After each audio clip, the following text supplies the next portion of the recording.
Oui, j'arrive. Quoi? C'est toi, Hendrix?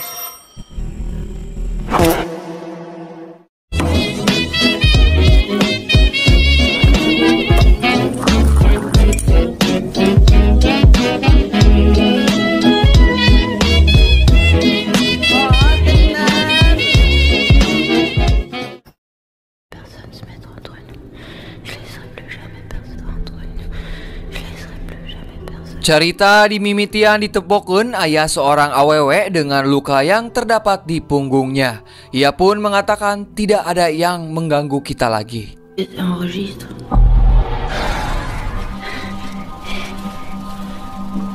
Kemudian wanita ini tiba-tiba berada di sebuah hutan dengan keadaan tubuh yang penuh dengan luka. Nampaknya wanita ini berlari seakan-akan dirinya sedang dikejar oleh seseorang tak dikenal. Tak lama ada sebuah mobil yang melintas di situ. Wanita ini mencoba memberhentikan mobil tersebut, namun ternyata itu hanyalah sebuah mimpi buruk yang ia alami.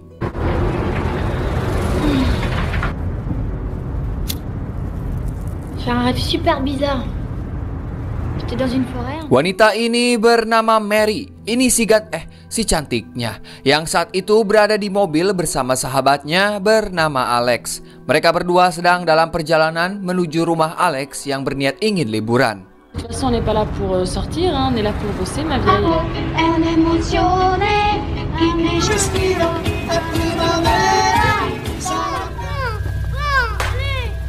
Adegan berpindah memperlihatkan ibu dan adiknya Alex yang sedang menunggu kedatangan mereka. Tapi terlihat dari kejauhan nampaknya ada seorang pria yang sangat aneh berada di dalam mobil. Tak lama pria ini pergi dan membuang sesuatu. Sesuatu apakah itu? Nah, itu ternyata kepala manusia yang dibuang di tengah ladang.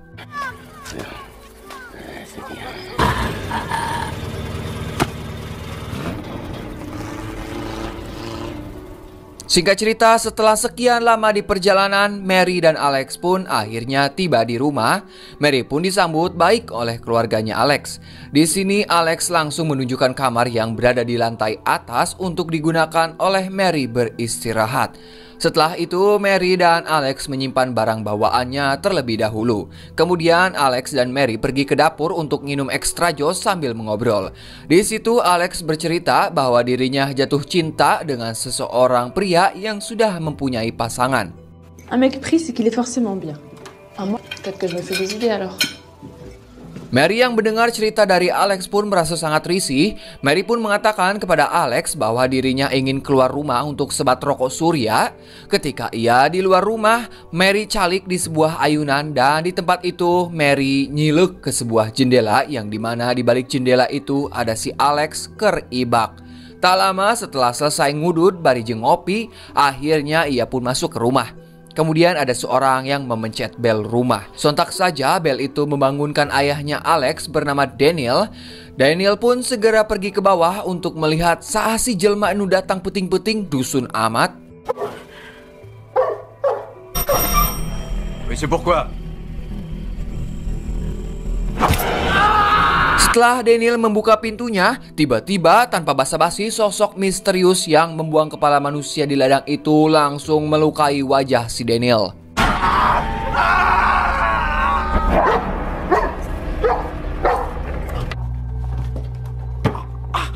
Setelah itu pria tersebut masuk ke dalam rumah dan ia melanjutkan menyiksa Daniel dengan dimasukkan kepalanya di sela-sela tangga rumah. Lalu ngabaledok dengan sebuah meja yang didorongnya hingga hal itu menyebabkan kepala Daniel buntung.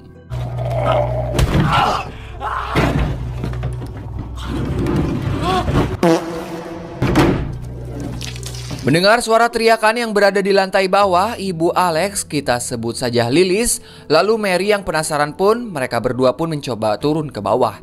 Lilis ngorejat melihat sang suami sudah tak bernyawa dan tanpa sirah, lalu si kopet itu menghampiri si Lilis. Di sisi lain, Mary yang melihat kejadian itu pun berlari masuk ke kamar dan langsung membereskan semua pakaian dan barangnya untuk menghilangkan jejak. Mengapa Mary melakukan itu? Nah, tujuannya seakan-akan di kamarnya itu kosong dan tidak ada orang. Tak lama kemudian si kopet tersebut masuk ke kamar Mary dan mengecek semuanya sampai ke kamar mandi.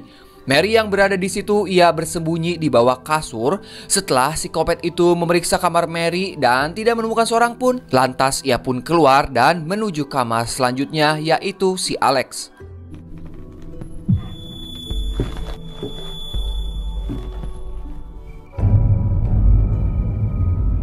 Sesampainya psikopat di kamar Alex, langsung saja psikopat itu melakukan aksinya lagi. Yang dimana jeritan dari Alex terdengar oleh Mary yang sedang bersembunyi di bawah kasur. Kemudian ketika situasi sudah aman, Mary pun mencoba keluar dari kamarnya mencari sebuah telepon untuk mencari bantuan.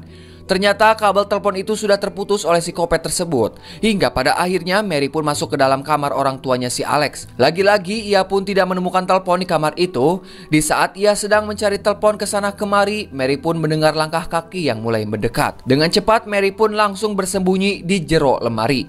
Ternyata suara itu adalah ibunya Alex. Dengan kondisi kakinya yang sedang terluka, yang berusaha mengambil sebuah telepon serta ia juga ingin bersembunyi di dalam lemari. Namun di saat Lilis ingin masuk ke dalam lemari, psikopat itu tiba-tiba datang dan langsung membunuh Lilis saat itu juga.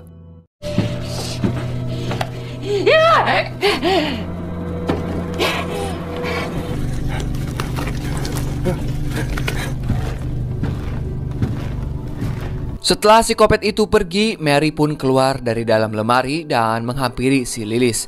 Ternyata Lilis masih hidup. Setelah itu Lilis memberi isyarat yang menunjukkan tangannya sudah putus, dan pada akhirnya Lilis pun harus tewas.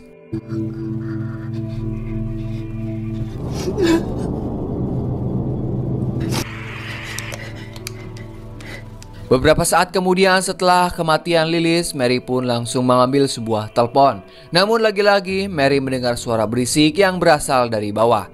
Setelah ditempok, ternyata itu adalah adik Alex yang sedang diudag-udag oleh psikopat.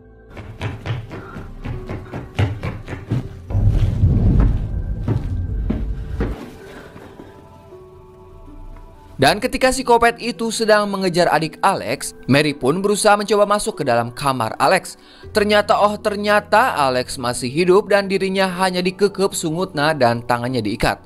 Setelah itu mereka pun melihat adik si Alex yang sedang dikejar-kejar oleh psikopat itu.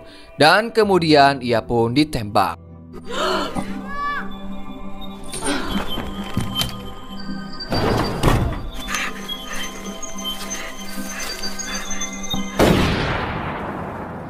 Alex yang melihat itu pun ngajoak. Mary yang tidak mau psikopat itu datang dan mengincar mereka, ia pun berusaha menenangkan si Alex. Setelah itu Mary menuju lantai bawah untuk bersembunyi.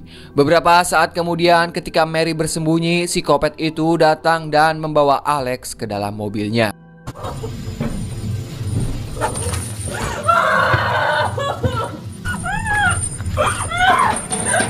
Di sisi lain, Mary mencari semacam alat buat dijadikan senjata untuk melawan psikopat itu. Setelah psikopat itu memasukkan Alex ke dalam mobil, ia pun pergi masuk ke ruangan tamu.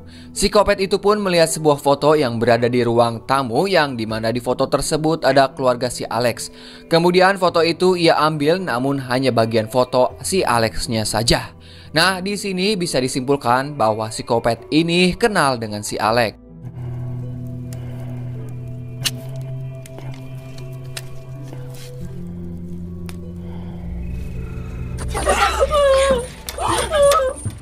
Kembali ke Mary.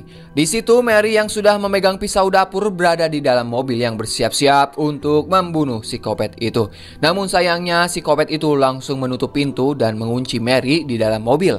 Setelah itu psikopat ini membawa Alex dan Mary entah kemana boa. Ketika di jero mobil, Mary nyilek ke arah depan kap mobil dan di situ terdapat foto Alex yang terpasang di sebuah kaca. Pada sebuah kaca itu terdapat foto-foto orang lain yang pastinya itu adalah korban-korban sebelumnya.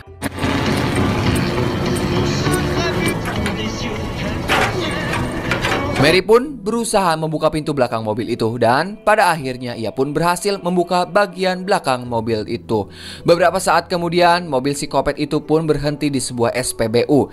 Ketika psikopat itu sedang ngisian bensin, Mary yang berhasil keluar dan mencoba berlari masuk ke dalam Indomaret SPBU di situ. Mary pun langsung meminta bantuan kepada kasir di Indomaret itu untuk menelpon polisi. Di saat Mary nyilek keluar dan benar saja psikopat itu berjalan menuju Indomaret. Lantas Mary yang melihat itu pun langsung bersembunyi di sisi lain.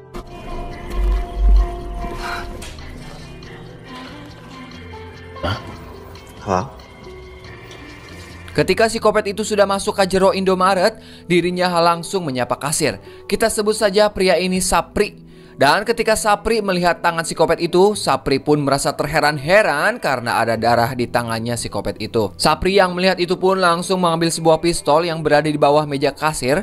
Tapi psikopat ini menahannya dan meminta kepada si Sapri untuk meminta Amer. Dan ketika Sapri mengambil minuman keras itu dari arah belakang, psikopat itu pun langsung membunuhnya dengan kampak.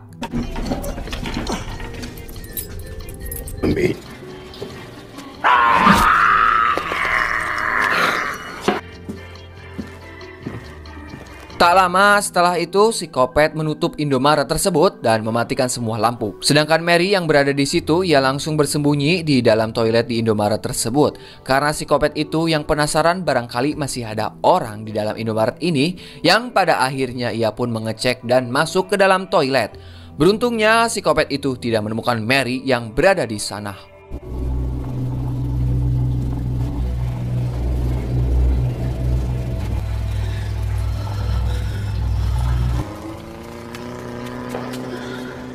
Setelah psikopat itu pun pergi, Mary pun langsung cepat-cepat menelpon polisi.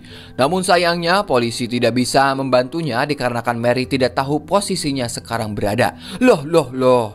Dikarenakan para polisi itu tidak bisa membantunya, Mary pun mengambil sebuah pistol yang berada di bawah meja kasir itu dan membawa mobil Sapri untuk menyelamatkan sahabatnya itu.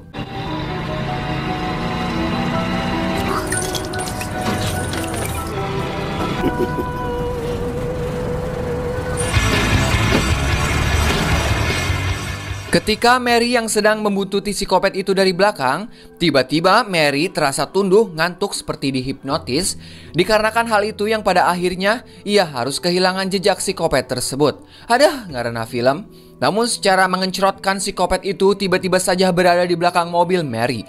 Dan ketika Mary bersiap-siap mengambil pistol dan ingin menembaknya, namun bukan psikopat namanya kalau tidak pintar, psikopat itu pun terlebih dulu sudah membuang pelurunya. Sehingga pistol yang dipegang Mary sekarang sama sekali pelorna. Lalu dari arah belakang, psikopat itu pun menabrakkan mobil Mary secara terus-menerus hingga pada akhirnya mobil yang dikendarai Mary harus terjun ke sebuah jurang.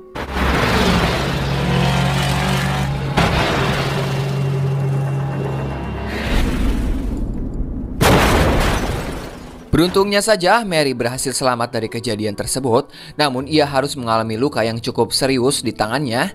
Kemudian ia mencari sebuah kain untuk menghentikan pendarahannya itu. Namun ketika Mary yang sedang membalutkan luka di tangannya itu, tiba-tiba psikopat itu datang dan sekarang ia memburu Mary sehingga ia langsung bergegas mencari tempat untuk bersembunyi.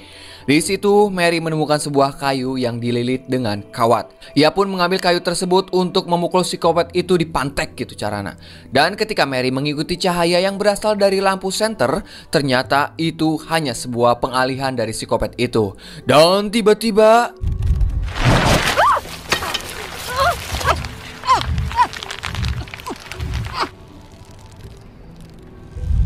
psikopat itu menyekap Mary menggunakan kresek hingga Mary pun harus pingsan. Psikopat itu mengatakan apa yang kau inginkan dari Alex. Apakah Alex membuat kau puas? Dan psikopat itu juga bilang Alex juga sama, dia juga dapat memuaskanku. Setelah itu jari psikopat itu dimasukkan ke dalam mulut Mary. Lantas Mary pun langsung menggigit jari itu dan memukul kepalanya dengan batu. Est-ce que tu lui veux, Alex?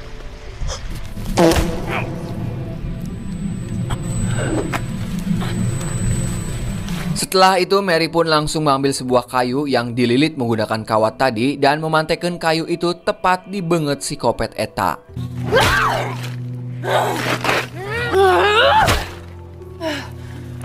Di saat Mary mengecek psikopat itu masih hidup tenya iya jelma, namun di mana-mana film psikopat pastinya kuat dong. Psikopat itu langsung mencekik Mary. Namun betapa beruntungnya Mary dapat mengembalikan keadaan sehingga psikopat itu pun harus tewas.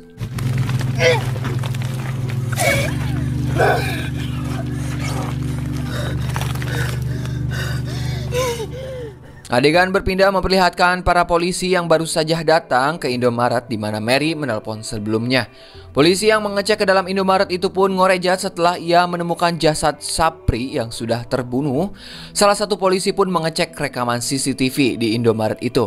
Dan ketika ia sedang mengecek, ternyata yang membunuh si Sapri adalah Mary. Loh kok bisa? Makanya nonton sampai selesai ya guys ya. Lanjut.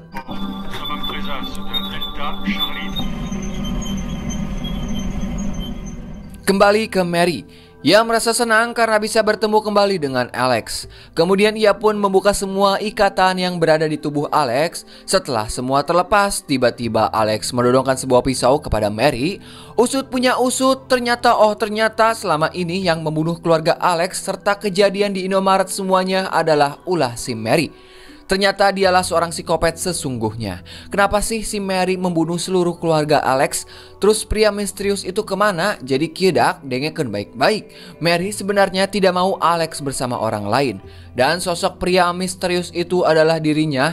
Jadi semacam Mary ini mempunyai kepribadian ganda. Mendengar perkataan dari Mary, Alex pun langsung membeset wajah Mary dan menusuknya hingga si Alex pun langsung melarikan diri.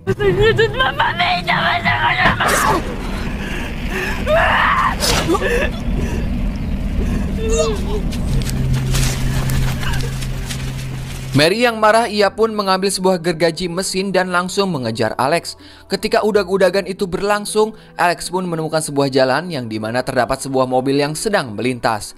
Nah, kejadian di sini sama seperti di awal film, hanya saja berbeda jelma. Alex pun langsung memberhentikan mobil itu dan langsung masuk ke dalam. Namun sayangnya lagi dan lagi karena film blok mobil itu tidak bisa dinyalakan. Sehingga Mary dapat mengejar mereka dan sudah berada di depannya langsung membunuh pria yang berada di mobil itu.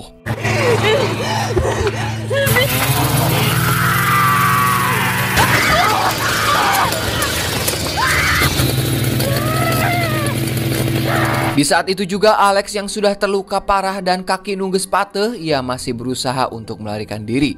Alex pun berusaha melepaskan serpihan kaca yang menancap di sukuna. Lalu Mary perlahan-lahan menghampiri Alex dan ia mengatakan ke Alex, "Apakah kamu mencintaiku?" Dengan keadaan terpaksa dan sudah tenyaho deui kumaha aing ieu, Alex pun menjawab, Iya, aku mencintaimu. Mendengar hal tersebut, lalu ia pun mencium Alex dan tiba-tiba Alex menusuk Mary tepat di susunya. Dan di situ Mary mengatakan tidak ada yang bisa memisahkan kita.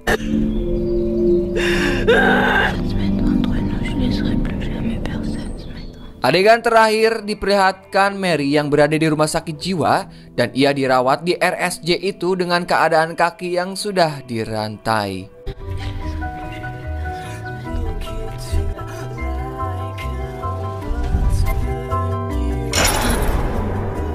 Dan film pun anggesan. Nah, jadi kieu ya penjelasanna. Ternyata si Mary ini mempunyai kepribadian ganda yang dimana kalau kita lihat di CCTV itu Mary adalah psikopat dan pria yang selama ini dibilang psikopat itu adalah sisi lain dari si Mary yang sama-sama menyukai si Alex. Jadi kepribadian ganda ini memperebutkan Alex dengan caranya masing-masing. Lirpannya komedi urang ieu nu nyieun skripna. Hehehe. Yo wes mungkin sakitu we ti pusat mah. Kueh cincin, kueh martabak. Aku cinta kamu, kamu punya martabak. Saya Dharma yang bertugas di dasar Palung Mariana mengucapkan hatur nuhun dan wassalamualaikum bro. Atas nama ya.